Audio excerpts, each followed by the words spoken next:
In the matter of the people of the state of California versus Orenthal James Simpson, case number BA096. And so, my fellow Americans, ask not what your country can do for you. Ask what you Boom. can do. We're back on Wednesday, Taylor. How you doing? Good. How are you? Are you awake now? Yes, I put my Diet Coke in this martini glass, so I look cooler. I did see you drink out of the martini glass earlier and was like, man, Taylor did not hold her not drinking before going to the grocery store sobriety too seriously. Looks like you Sometimes did. to keep, I did. Sometimes to keep myself amused during the day, I will drink seltzer water out of different glasses. It's fun. Because It's fun. That's how you gotta much do more it. fun to drink seltzer water out of a martini glass than it is to just drink it out of the can. So Yes. that's why I had a Yes. martini glass at my desk. Yes, absolutely. Well, we're back You know. on Wednesday. We are doomed to fail. We're going to be covering today Taylor's story, which is, I assume, historic and probably not volcano related. No, we're not doing a volcano today. What are we But are doing? you ready? Okay, great. I'm like, oh, is it my turn? Cool. So, wait, did you do an intro? Oh yeah, sorry. We are welcome to Doomed to Fail. I'm Fars, joined here by Taylor. We cover 2 stories a week, one about true crime, one about history and/or volcanoes and/or engineering disasters. We don't know because the format of our show is like the weather; it changes constantly.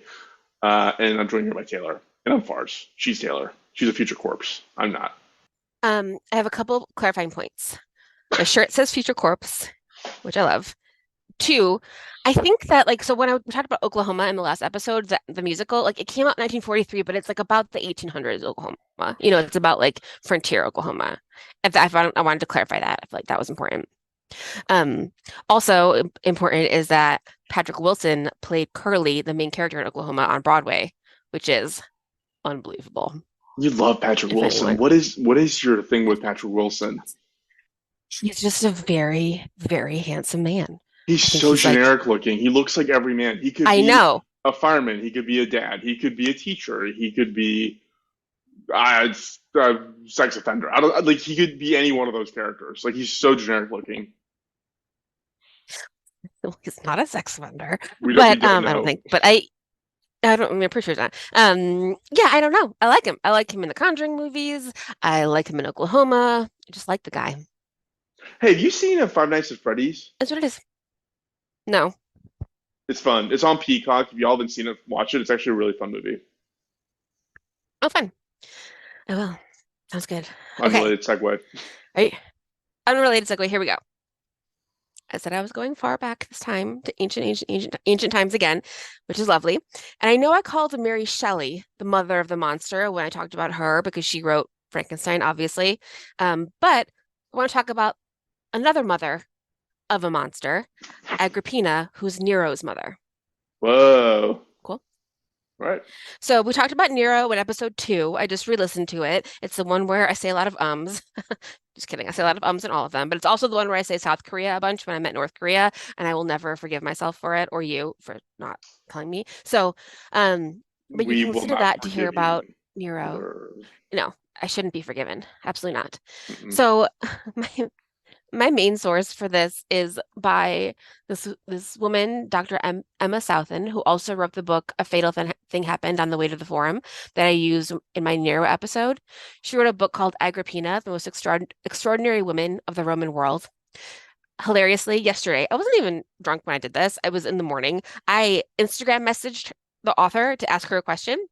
I know she saw it because she has read receipts on her Instagram messages, but she did not reply, which I do not blame her for, and please don't block me. You are so good with these reaching out to authors thing. I feel like it's not the first time I've been like, hello, and she just like does not answer me, and I'm like, that is fine and totally fair. But anyway, so if you recall, Nero was the last Julio-Claudian emperor of Rome. He was a very mean guy, got a lot of people killed. He wasn't in town when Rome burned, but he did return to Rome and built a huge golden palace in the ashes. People were like unamused. He was a tyrant. They like the rumor is that he's like if when the Antichrist comes back or comes the first time or whatever, he will look like Nero because that's how bad Nero was and is remembered as. You'll Jeez. also remember that in the yeah, in his statues he has a neck beard. So like and he's kind of chubby. So you're like, that's a statues, So he probably had more neck beard in real life. And um another fun thing he did, he was in our Pompeii episode for a second because do you remember when Pompeii got like their right to have gladiators taken away because they couldn't handle it because they kept having riots. That was Yeah. because of Nero, which is kind of funny. His wife was from there, all those things. But um, oh, he's also the one that won all those musical competitions because he was like the number one fiddler, or the weren't fiddles, but you know what I mean, like the number one everything, and he was an actor and like all these things. He probably didn't want to be emperor, really. He was just like kind of a rich kid who had a lot of power, but he became emperor because his mother like put him in the positions and made some sacrifices and did these things to make sure that he was the one who would be emperor. He, Taylor, yeah, this isn't a neck beard. It is like this is not like a gas station neck beard. This is like literally he only grew a beard on his neck. right. Yeah. Like I guess if I there's yes, shaved all of this and right. just It's just had like a this. it looks like the underside of like a helmet or something. Like the strap of a helmet Oh, is like basically he what it has a was. strap on. Yes. Oh my Right. God. Okay. So I don't want to yuck people's yums, but yuck to Yes, definitely yuck. Nero's facial hair.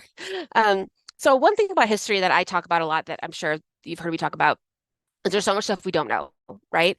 And history is written by the victors, which means we don't know a lot about people who lost things. And it's also written by the male victors. Women just don't write things down because they haven't been able to. They've been like put in positions where, they're a mother, they die early in childbirth. They're not the scholars, even though I'm certain that they wanted to be or had inclinations to do so, they weren't. So the fact that we know anything about Agrippina is really remarkable because we know very little about the women of ancient times.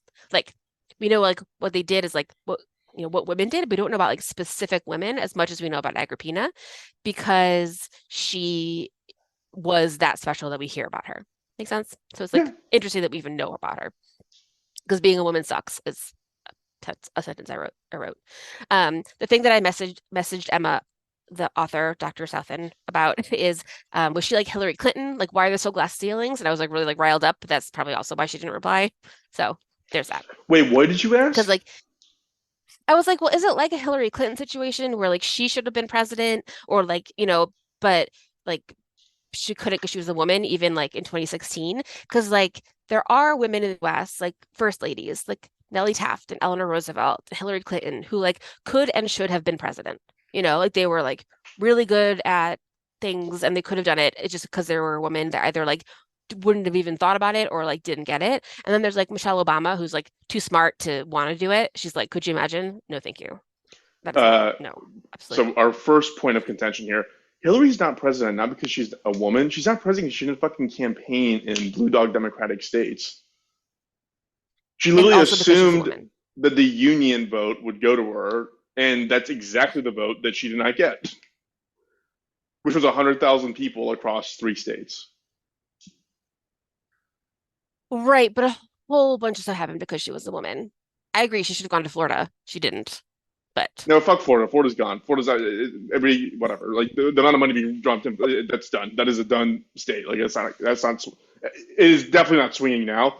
But in Hillary's case, if she'd actually campaigned for the union vote in blue dog Democratic states in the Rust Belt, quote unquote, like she would be president. She literally campaigned wrong, and I'm sure she would have probably I had know. more, votes if she wasn't a woman. But she also fucked that up. It's on her. No, In my totally. eyes. But she also was a woman. It's on her for sure. But it Yes, also like it's not the people who worked for her. But being a woman didn't help her, like being sure. Amanda for some reason. Okay. So we So got anyway, again we agreed we ultimately. agree. Yeah. No, I definitely like um yeah, there were a lot of assumptions made and she should have tried harder. But she tried so hard. Her people should have had a better strategy. But also she was in charge of them. So whatever. Also, okay, so if Anyway, we're really gonna get into the weeds of it, Bill also fucked her. Like she did get fucked over by Bill. Like being associated with Bill did not help. So Whatever. This That's is not a not true. retro on the 2016 election. Let's move on. We've talked about him before. Okay, so anyway, let's go. Let's stop talking about 2016. Let's talk You're about the one who 15 wrote to an because that's author the about this. well, I am riled up about it, but that's not what we're talking about. We're talking about Agrippina. She was born Julia Agrippina the Younger on November 6th, 15, the year 15, in Cologne, Germany. It wasn't called Cologne at the time, but that's where she was born. Cologne is gorgeous. I went there one time after high school, and it's so beautiful. There's so many beautiful like cathedrals. It wasn't totally like destroyed like Dresden was a lot of like German cities were totally destroyed during World War II. But it wasn't, and it's very, very pretty. But she was born there. She was one of the most prominent women in the Julio-Claudian dynasty. It's because she's directly related to like Julius Caesar and Claudius, the people who like started Rome. Those are the people that she's a part of. She's like part of that like the empire family. She was the daughter of the Roman general Germanicus and Agrippina the Elder. She was the granddaughter of Augustus, who's one of the first Roman emperors. And her father was, when she was, at the time she was born, her father was the nephew and heir apparent of the second emperor Tiberius. So she was like total royalty. Her dad was going to be emperor. Augustus is also kind of a demigod. Like she thinks she's part God. So she has this idea in her head this whole time that like this godly blood flows through her veins. She is part of like the rightful people who should rule Rome, all of that. You know Narcissist. what I mean. Not really. It's just like what she was always told. Like that's like she like truly believes that. Just how like people in like a lot of people like believe that God made them king, you know? Oh yeah. Hey, Like it Taylor, doesn't question. help your narcissism. It just like exists. Was Rome just a country back then? Rome is an empire. What do you mean? Like it's Like, Italy is like okay, so where right now, Rome is a city in Italy. hmm So back then, what was Rome? Rome was like Italy wasn't a word. It was like Rome, the Roman Empire ruled over the place that like was Italy up through the rest of Europe, all the way up to Britain. It's like about to go over to Britain, and then it goes like east into like Turkey and like Mesopotamia, and then it also goes south into like the top of Africa and Egypt, because this is when like Cleopatra and Mark Antony are going to like be around this time as well. So it's like all that like Middle East, all of Europe is a huge thing, and it's all the Roman Empire, So it's like a country. you know? Yes, sort of. It's hard to imagine because like Germany, because so she was born in Cologne, where that is now. Her dad's name is Germanicus because he like conquered a lot of that like German land, but the word Germany didn't exist. It was like the German people in Latin or whatever. Like the country of Germany didn't exist until like this is I don't know, late 1800s, early 1900s. Before that, it was just like a bunch of different small like principalities and kingdoms and things, and then it got together to be one country. So there's no really like idea of like a country and like right now because it's just like there's little people that rule all over the place and then they're going to get folded into this empire and you're in the Roman Empire when Rome brings you things like aqueducts and roads. So when the Roman Empire was in Britain, they were like technically under this tyrannical rule but also did really well. And when Rome left Britain because they needed to go and try to save things in Italy and further south, Britain crumbled because no one could take care of anything anymore. You know, it was Interesting. like burn all this stuff, British will use it, but it's here. So I think the idea of a country is not really a thing yet, Right, the way we think right. about it. You Borders know, are not really a um, thing. yeah, yeah. Or they're like everywhere, you know, because you're like all of a sudden you're in this person's land and this person's land or whatever. Or like as a regular dude, you're like, I don't know, man, who am I paying taxes to today? You know, you're just Right. trying to like not die and who knows. But yeah, so she was born in Germany. Her dad was like a really big general. People really, really liked him. There's a lot of nicknames in this story in this family. There's tons of people named Nero, Agrippina, Agrippa, Julia, Claudius, Lucius. Like there's just these same names over and over again. Um, but I think it's also a really distinctly Roman, ancient Roman thing to know a lot about your ancestry. So the Dan Carlin where he talks about the Roman Empire, he opens talking about Julius Caesar and how Julius Caesar's house had a room with like statues and death masks and like basically heads, like statue heads of his ancestors going back generations. Like they would be like, these are the people who are going to be disappointed in you if you like don't do this and like aren't successful and all of that. So there was like a lot of like you knew who your family was if you were rich going back a really long time and you were like, I come from warriors, I come from emperors, I come from kings. So like you and I'm like they know that now with like the royal family, but like my family, I know my great great grandma, but like that's it, you know. I didn't know that. I don't even know that far back. Yeah. So that was a big part of it too. So Agrippina was part of this like royal line. She was expected to be successful, but ex be successful at being a woman. You know, like have a lot of babies, you know, have boys, things like that. That was what an expectation of her. Her mother, Agrippina the Elder, had a ton of babies. She had 9 kids, like before she was 30, like really fast and loose with the babies.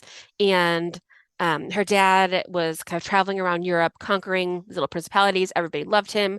Everybody thought he was going to be emperor. She was like, things were good. Unfortunately, her dad dies in Turkey, probably of some disease that was killing everyone. You know, everyone dies of Right. disease. And everyone was so sad. Her mother made a huge show of like bringing his ashes into Rome to be entombed.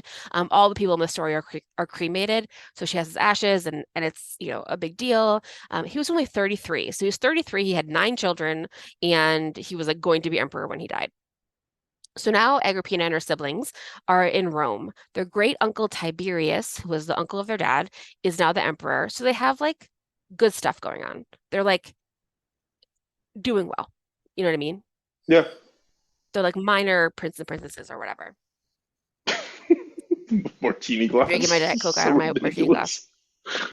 Not that martini glasses are easy to drink out of. They really I make know. you I need was to gonna work for say it. because every time you do it, you gotta like move the like half your headset. I know. I'm like shaking. Um, okay, so now Agrippina is in Rome. She's rich. She's expected now to become a wife and a mother and do all that. So she gets married when she's 13 to a guy named Gnaeus Domastu oh my God, Aberus. Wow. Let's call him Gnaeus. That was terrible. Enobarbus. And hey, did you see the TikTok I made where I pronounced the name of your last episode? No. I looked it up and I put it on Instagram and I looked it up, but I think I said it right, but now I can't remember what it is. But anyway, the very Russian. So also if anyone speaks Latin and wants to give us these pronunciations, you're welcome to. But so when she's 13, she gets married in the year 28. He is not great. He's like twice her age, so he's like almost 30, and no one likes him. So one historian describes him as a man who was in every aspect of his life detestable. So this guy sucks. Jesus. And something about Roman weddings. When she got married, the way that it would work is she would start at her home and she would get all dressed up and she'd put on a veil and like, you know, wear all these jewels. And then she would walk to his house and someone would carry her over the threshold. And they did that because if you like accidentally tripped, because you couldn't really see because you had a veil over your face, if you accidentally tripped walking into your new home, that was a bad omen. So they just wanted to take that out of the equation and lift you up over. The husband didn't necessarily have to even be there. He wasn't really seen to be like a part of it. So you could have a wedding ceremony without him, and he would come home and be like, "Oh, I have a wife now. I was out shopping or whatever." So Wow. Easy going. who knows if he was there or not? But they're married. There's some bad rumors about him. He just was not a very nice person. He killed a he killed someone one time at a party because they didn't drink as much as he wanted them to. He was like trying to get them to drink and they didn't, so he killed them. He ran over a child playing with a doll like in the street. Poked someone's eye out because they made fun of him like at an event. He was charged in many different ways with adultery, incest, treason, gambling, cheating, a lot of things. He was just like not a good guy. And he was also Nero's dad. So Nero was born in 37. Which is actually a lot later than they got married. It was like, you know, 10 years later when they had Nero, which is weird because her mom was so fertile, like you would think that she would have had more babies with him, but maybe they just like tried to avoid each other because he was so awful. Was so she Who was knows? 25? Yeah, Okay. I think so. Yeah. So he's her only child. Um, the when they asked his dad what he thought about having a son, he said, quote, "I don't think anything produced by me and Agrippina could possibly be good for the state or the people." It's Wow. not very nice and sounds like they fought all the time. They named him Lucius He was right. Domitius Aneribarius. He was totally right, right? Maybe that's not true because he was so right, but yeah, they said that. So it was also a thing when you had a baby, they would take the baby and they would put it on the floor, and then the dad would have to accept it or not, and he would accept it by picking the baby up and then like taking it as his own. So they so he picked him up and he, took him into his family. So that's nice. How do you not accept? I mean, like, if you think that your wife was like potentially having an affair and it could be someone else's baby, then you look at it and you're like, oh, I don't think it's mine, or maybe it like has a deformity and you're like, I don't want it, so you don't pick it up, you just like walk away from it. And then you don't have to deal with anything because you just can like get rid of it because it was never Jeez. yours, you Yikes.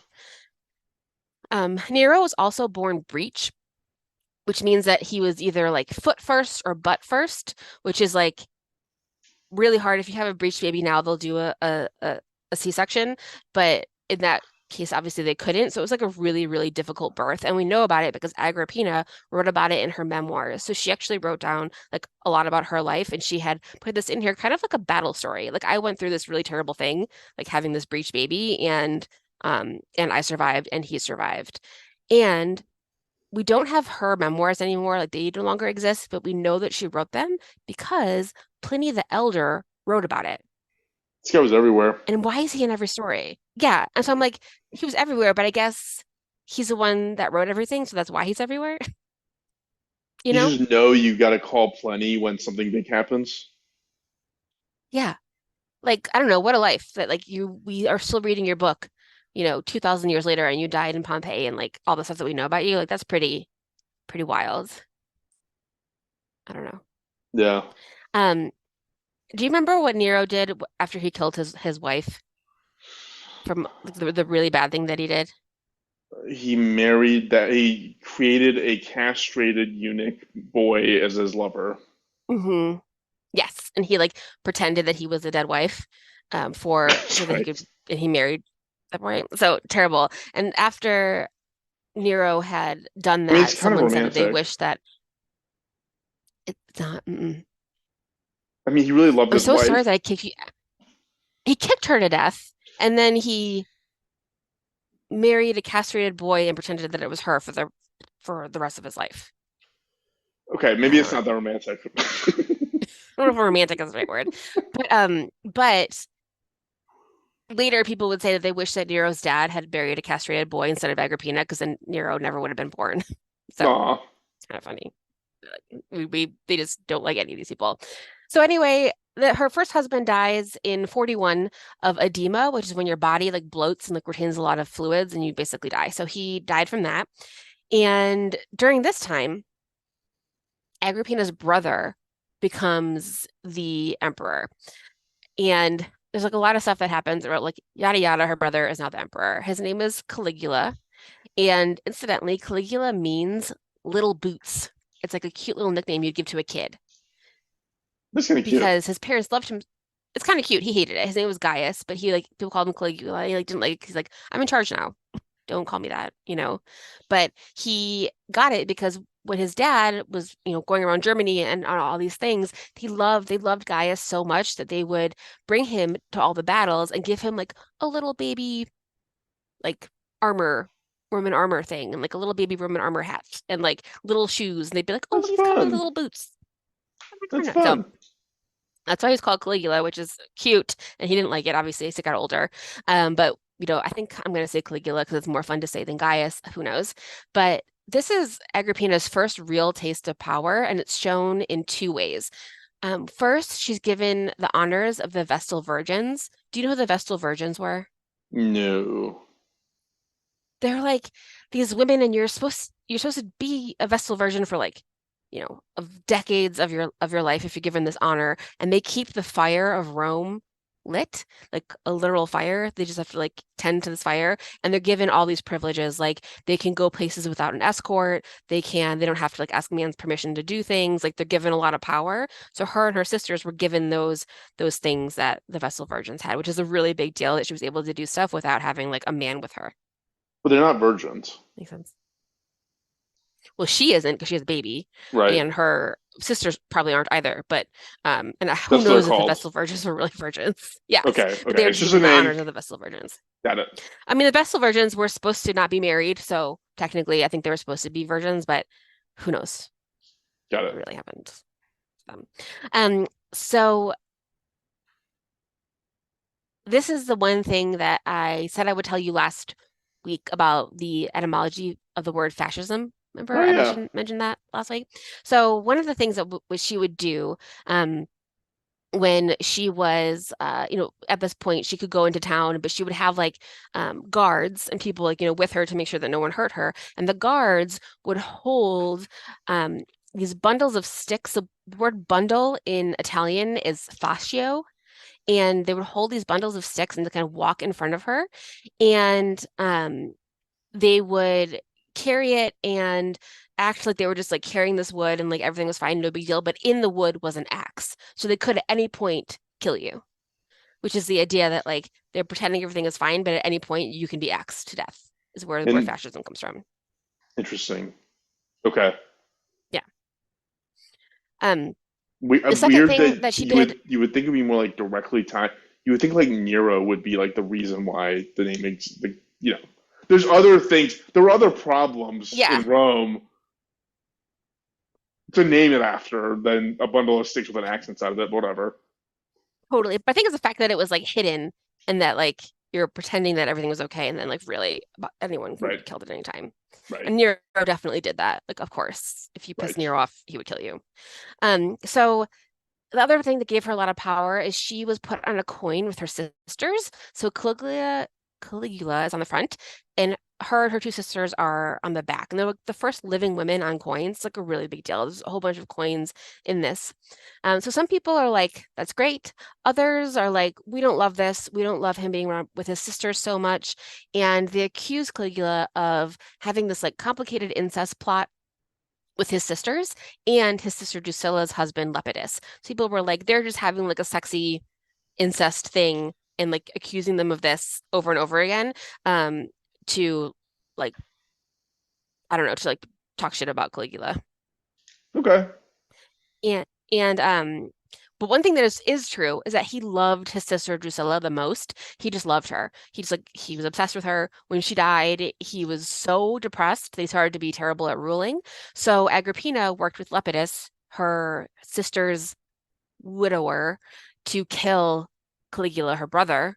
And it doesn't work. They get caught, and Lepidus gets executed, and Agrippina and her other sister, Livilla, have to go to an island to be exiled for a while. And Nero is taken away from her. He's gone somewhere else.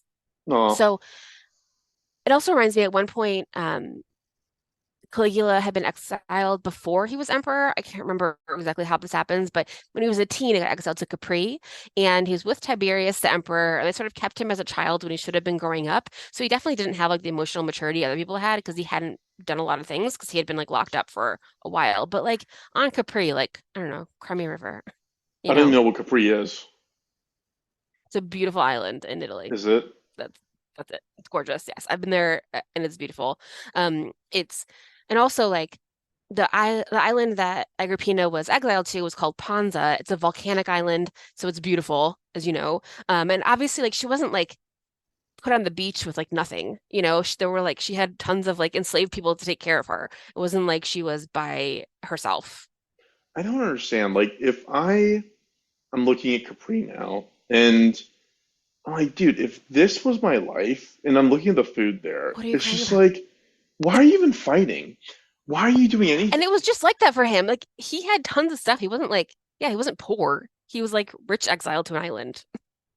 Like, I'm not the mad at it. food looks so simple. Like, it's just like tomatoes, Oh, it's olive like oil, parsley, oil. pasta, like Yeah. shrimp, freshly caught, obvious. Like, it's just like, dude, just do that. You don't need to Yeah. wear a crown. Like, just hang out. Yeah, totally.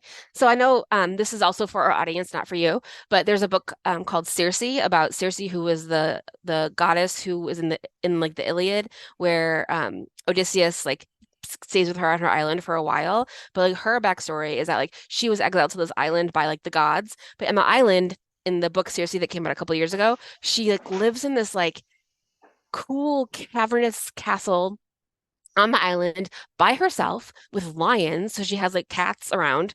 And then she spends all day just like weaving and like doing crafts. And then when she's hungry, she opens up this magic cabinet, and inside of it, there's always bread and wine and cheese. And I'm like, that sounds amazing. Yeah, If I could just sign me like be up. by myself and do crafts all day and eat wine, cheese, and bread, Nap whenever 100%. you want. Yeah. Like, okay, sure, whatever. So anyway, she was exiled and then she ends up coming back. Um, but there's a lot of like exiling people instead of killing them and all of that. Eventually, Caligula gets assassinated, and there's some other things that happen. It's possibly there's a plot against him by Agrippina to keep Nero in the line, which makes sense because it's everything that she lived for. Like she wanted her son to be emperor, but also like it was her brother, so kind of who cares? But I guess she tried to kill him before, so she obviously didn't really care. So her husband dies while she's in exile, and she's trying to find a new husband and space for Nero. Um, she ends up going back to Rome because her brother gets assassinated, and now Claudius, who is Agrippina's uncle, her father's brother, becomes emperor. So he's the uncle to Caligula, the emperor who just got assassinated, and to Agrippina. Got it? Yes. There's a complicated family tree in this that I'm not going to write down. So she's the only person left from her family now. Her family has all been killed in certain different ways. Claudius has a wife named Messalina, and she has Agrippina's sisters killed for some reason. So there's all sorts of things, and Agrippina is trying to like inch her way back into power. She ends up marrying a dude named Crispus, who's rich but a little weird. He died and he left her a lot of money. So people think that she may have killed him or like had him poisoned because to get all the money to be inherited, but also like he's weird. There's a weird story that Pliny the Elder wrote where like Crispus like fell in love with a tree and he like loved this tree and he would like pour wine in it and kiss it and like pretend that he was like hanging out with it. He That's sounds like weird. he has a slight mental defect that went undiagnosed. Yeah, so it's not great. So she's married to that rich guy. He died. However, he died. She ended up with a lot of money. So she's just like living her life and like getting Nero ready to potentially be emperor. In the meantime, Claudius is married to Messalina, and they have a son named Britannicus. So Britannicus, we talked about him in the Nero episode. We'll get back to him. He's younger than Nero. He'll always be a child to history because he never grows up. Um, Claudius also has a bunch of daughters, but who cares? Because they're girls. And so, in a bid to help her son be emperor, Messalina conspires against Claudius and she gets killed. So now Claudius is single and still emperor. Agrippina's around hanging out with people. There's like she's obviously like sleeping with people and hanging out, but like whatever. There's some of the stories that we have about her are like about her sex life, and like I think I mentioned this back at the very beginning with Catherine the Great. Like that's not the most interesting thing about you, but it's what we have written down. So it's like what we have about her, and who knows what's true and what isn't. But something, now like the Julio-Claudian Empire kind of like hanging in a balance. And they decide that Agrippina will marry Claudius, who is the emperor, who is her uncle. And that is illegal, amazingly. That is bad when like all these like first cousins and stuff are getting married, but marrying your uncle is bad. So they have to change the law to be able to get married. So she's married. He's like a lot older than her, obviously. He's like her dad's brother, but they get married and um, oh, I put, okay. So it's against the law and they get the law changed, but not after he said this. He calls her in one of his speeches, my daughter and foster child, born and bred in my lap, so to speak. And then he Yeah. marries her. Yeah. I know. It's exactly what happens in the Game of Thrones dragon show. Like the uncle and the niece get married and it's awful.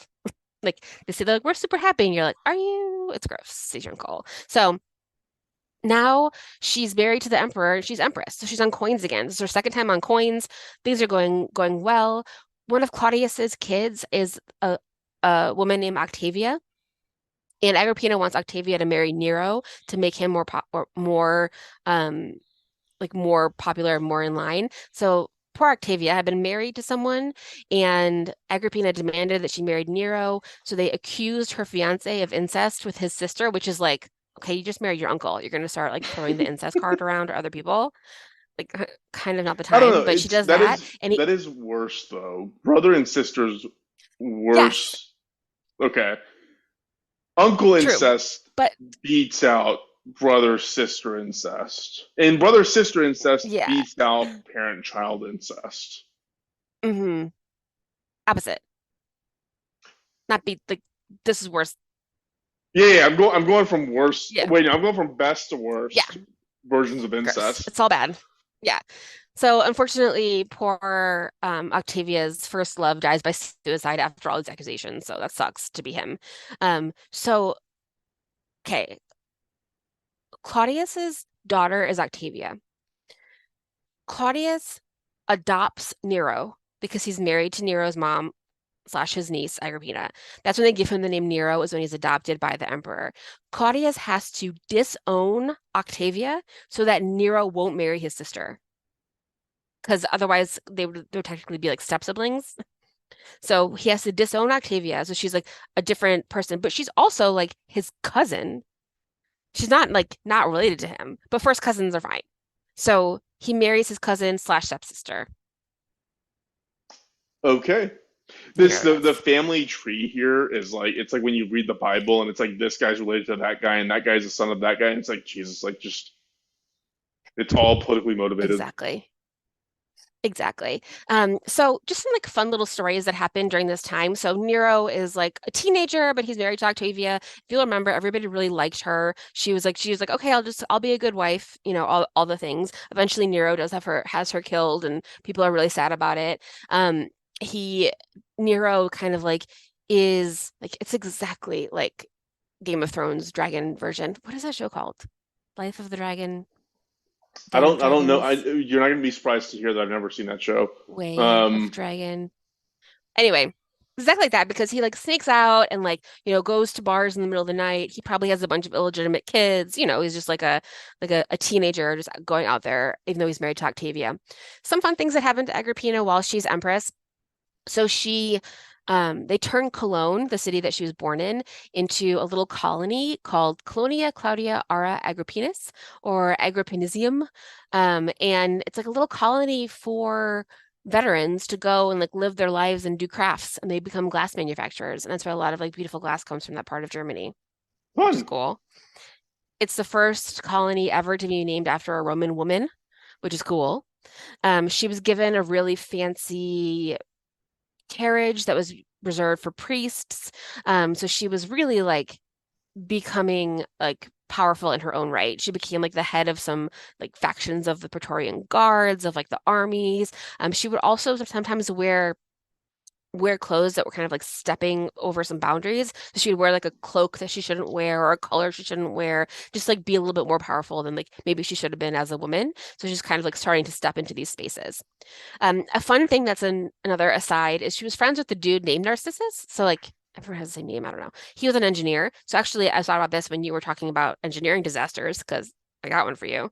They decided to drain the Fucine Lake in Italy because they needed that land for farming and they needed to divert the water. So to drain the lake, they built these massive underground tunnels, but they built them like by hand.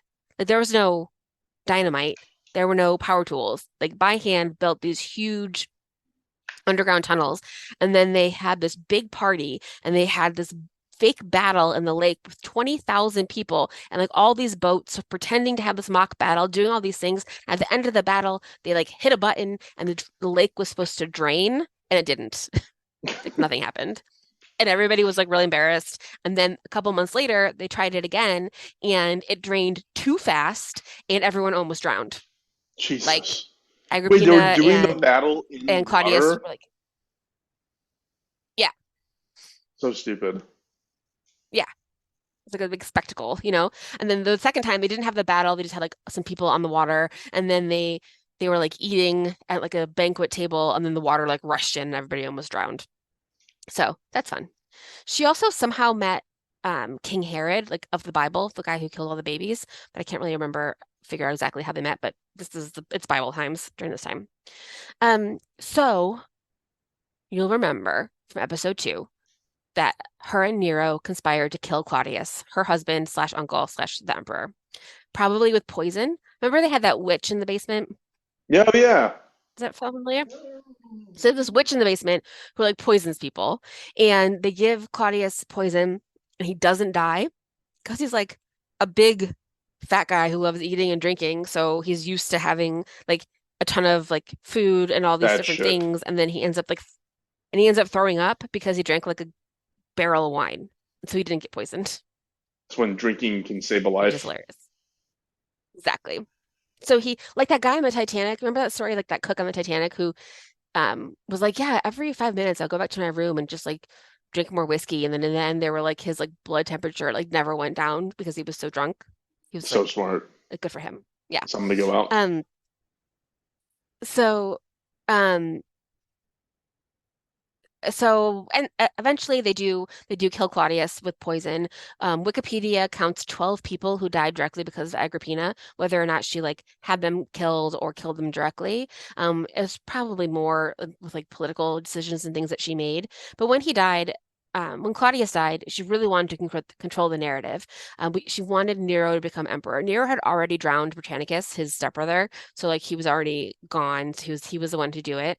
But right away, you can tell that people were whispering to Nero, like, your mom is trying to do something. Like, she's trying to take your power. She's trying to do things. And so she was on coins for the third time. She was always behind the scenes, but never actually like allowed into the Senate. She couldn't actually do those things because she was still a woman. She tried one time to like kind of go in and he wouldn't let her, and it was embarrassing. So like, she's a little bit like they're starting to kind of separate their intentions, her and Nero. Um, he was young, but he was like Roman royalty young, like he'd been through a lot.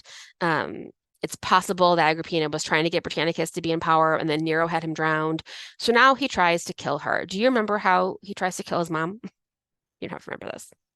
I do not. He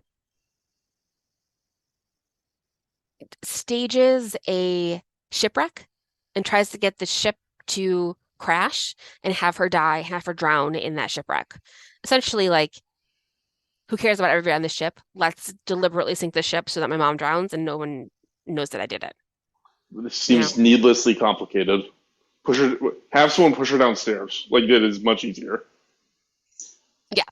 They said that before she died, like years before she died, she went to see a psychic, and the psychic said, um, her son will be emperor, but he will kill her. And she said, let him kill me, provided he becomes emperor. So that's probably not Jeez. true, but you know, that's like the thing that she has. Eventually, there's a lot of different stories about how she died, but he sent a slave to stab her for him. And so the slave stabbed her like in a palace somewhere. They had had like a really nice night of like hanging out, and then he put her on this boat that like almost crashed, and she got home and she was like traumatized, and then he had someone come and stab her. So it took a while to kill her. He probably tried to poison her too, but she was probably one of those people like everyone should be at this time where you like try to make yourself immune to different poisons, you know? He should have just tried the homeless guy stabbing her in the first place. I know. So, yeah. Would have been Anyway, much easier. that's how she dies. She wasn't the first woman that Nero killed. But she got what she wanted. Her son became emperor. She died in 59. She was only 44. So she had been married 3 times. All 3 of her husbands had died, and her son ended up killing her in a really weird way. And then later, after Nero was overthrown and he was killed, they did build a statue of her at some point because they, used her as a good example of like a Roman woman and a Roman mother. But she was, she had just been through a lot in 44 years, and it was a She crazy lived a life. big 44 years. A big 44 years. I mean, she was like exiled a couple times. She was on coins 3 times. She lived in these like beautiful places. She had the ear of the emperor in many different ways. She had traveled all over, you know, pretty cool. I mean, for a woman, that's the way to do it. You should be rich and not die in childbirth. That's another key.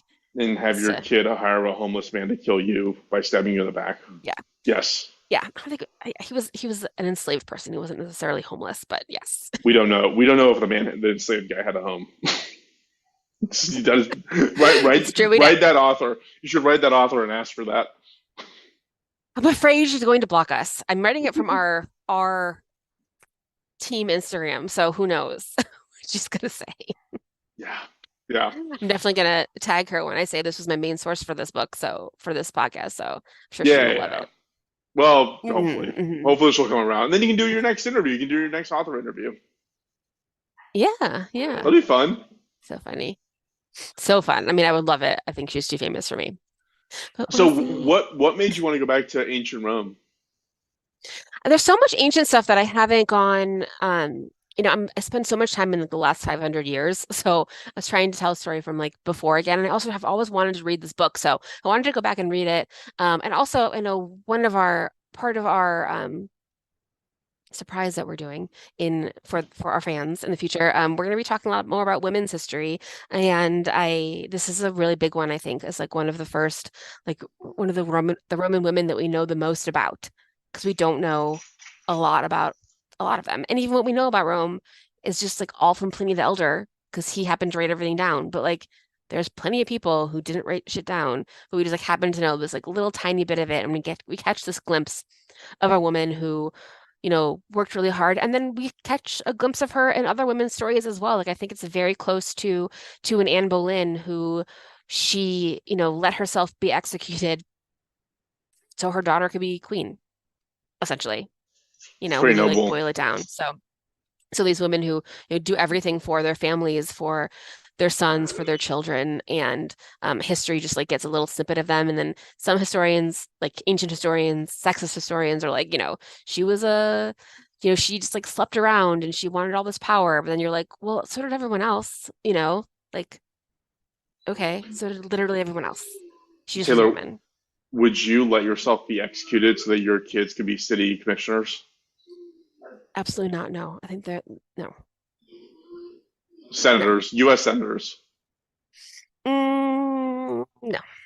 I don't Okay. think, I don't know. No, I don't know. I don't think I have that. I think that's fine. I feel like they also, yeah, I'd be like, nah, I think that they can just get regular jobs. That's fine. Yeah. But I don't have that royal bloodline, so what do I know? It's You might. a You can only different go world, back. the same world. You can You're only go back right. to your great Oh, grandparents. that's so true.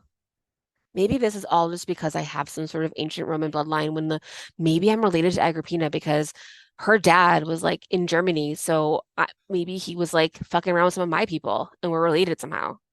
I mean, we're all related. You said, You but never there's know. only 1,000 of us, And we're all related. and we're all Oh my related. God, it goes back so close. Oh my goodness. You're right. We're pretty much This is a story royalty. about me. This is about Yes. me. Oh, Yes. Yes, it is. yes. Almost exactly mirrors my life. And the times I've been exiled. So Take a yeah, break. that's it. Lovely. Well, thank you for sharing Yeah. our little journey back. You know what I was thinking while you were talking? I was like, man, somebody should really make a movie about the fall of the Roman Empire. I'm sure they have. You think? There's literally a TV show called Rome that was on like HBO for a while ago. I'm gonna go back and listen to Dan Carlin's Roman episode. Oh my God, it's like 10 hours of content. It's not like an episode. It's It's like a probably whole longer thing than that 10 it's made. hours to be realistic, but yeah. It's a wonderful. Um, Yeah, Sweet. 12 out of Well, 12. thanks for sharing. Is there anything you want to share before we hop off? Yeah, my friend Lonnie texted me laughing about how when we were talking about all the pepper that the Romans got from Indonesia, and I said that's not my opinion, it's just colonialism. She thought that was really funny, so thank you, Lonnie, for laughing at that. And if anybody finds my jokes funny, let me know. I need validation. Text Fars. Let them Please know. don't text me. Send us an email. Send us an email at doomedandfailedpod@gmail.com. You can Instagram message us. I won't leave you on red like I've been left on. We're really blowing this woman's spot up. Oh my God, she's so cool. She's gonna block me in 2 seconds, so I just want to do it as I get in there. But yes, Cool. follow us on the socials at doomedandfailedpod. The email is doomedandfailedpod@gmail.com, and we will join y'all again next week. Thank Sounds you. awesome. Thank you. Thanks, Fars. Bye all.